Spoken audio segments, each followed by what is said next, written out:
घर में पंखा और कूलर लगावा पिया, घर में पंखा और कूलर लगावा पिया, लागे गर्मी तू बेनिया डोलावा पिया, लागे गर्मी तू बेनिया डोलावा पिया।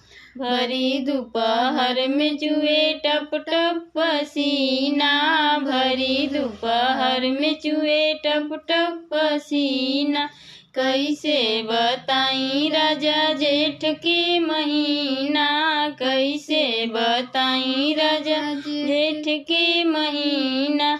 हमें पेप्सी और कोला पियावा पिया, हमें पेप्सी और कोला पियावा पिया, लागे गर्मी तू बेनिया डोलावा पिया, लागे गर्मी तू बेनिया डोलावा पिया।